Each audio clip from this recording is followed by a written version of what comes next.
আসসালামু আলাইকুম ভিউয়ার্স, আপনারা সবাই কেমন আছেন? এই তো সকাল সকাল কিন্তু আপনাদের স্মৃতি আপু আপনাদের সঙ্গে গল্প করতে চলে এসেছে।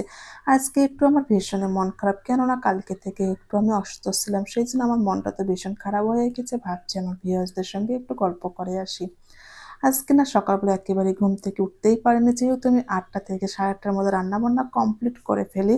এর মধ্যে কিন্তু আপনাদের ভাইয়া মোরসালান খেয়ে কিন্তু ওরা চলে যায়, কিন্তু আজকে এটা আমি করতেই পারিনি। একটু অসুস্থর কারণে কিন্তু সকালে অনেকটা লেট করে ঘুম থেকে উঠেছি। এরপর কিন্তু দেখতেছি আপনাদের ভাইয়া আগেই ঘুম থেকে উঠে পড়েছে, ও কিন্তু আমাকে ডাকেনি। তারপর কি আর করার, অসুস্থ থাকলে তো ওদেরকে খাওয়াতে হবে, রান্না করতে হবে, সেটা তো আর ফিরে ফিরে আসবে না, তাই না? সেই জন্য কিন্তু একটু নাস্তা তৈরি করে ওদেরকে খাইয়ে দিয়েছি। মোরসালিনও কিন্তু আজকে একটু লেট করে ঘুম থেকে উঠেছে, যেহেতু ওর পরীক্ষাটা দুপুরবেলা, সেই জন্য ভাবছি সকালবেলা করে ওকে একটু ডাকবো না, ও একটু ঘুমাক।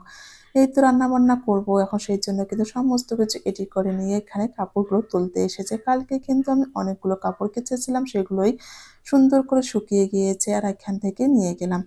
ভাবছি একটু ছাদ থেকে ঘুরে আসি, ইদানিং না ছাদে একেবারে যাওয়া হয় না। আর যেহেতু আমার সঙ্গে যে ফ্ল্যাটটা ফাঁকা আছে, আমি কিন্তু সেখানেই কাপড়গুলো শুকাচ্ছে, সেই জন্য ছাদে একেবারে যাওয়া হচ্ছে না। আর ছাদে এত পরিমাণে রোদ, আর আজকে কিন্তু আবহাওয়াটা একটু হলেও ভালো লাগছিল। আর কিন্তু সুন্দরও বাতাস আসছিল। সেইজন্য কিন্তু মূলত আমি ছাদে এসেছিলাম। ছাদে আসার পর না মনটা অনেকটাই ভালো লাগছিল। তারপর কিন্তু আমি চলে যাব। এরপর তো রান্নাবান্নাটা করতে হবে। যত অসুস্থ থাকি না কেন, রান্নাবান্না সমস্ত কিছু কিন্তু আমাদের মেয়েদের তো করতেই হবে। রান্নাবান্না না করলে তো আমরা সবাই না খেয়ে থাকবো, তাই না? এই তো আমি কিন্তু আজকে সিম্পল রান্নাবান্না করব। কেননা রান্নাবান্না করতে একদম ভালো লাগছিল না। তারপরও এসেছি রান্নাবান্না করতে। আর আপনারা তো সবাই জানেন এই শুটকিগুলো আমার গ্রামের বাসা থেকে আমি নিয়ে এসেছি। কিন্তু এখন অনেকগুলোই আছে। ভাবছি শুটকি দিয়ে একটু আলু রান্না করব। শর্ট করে আজকে কিন্তু একটা তরকারি রান্না করব। যেহেতু শরীরটা একেবারে ভালো না, আর মোরসালিনকে নিয়ে তো স্কুলে যেতে হবে। ওইখানে কিন্তু অনেকটা সময় আমাকে থাকতে হচ্ছে। সেইজন্য কিন্তু তাড়াহুড়া করে একটা তরকারি রান্না করব এবং বাসায় তো অনেক কাজ আছে, সেগুলো করে ফেলবো।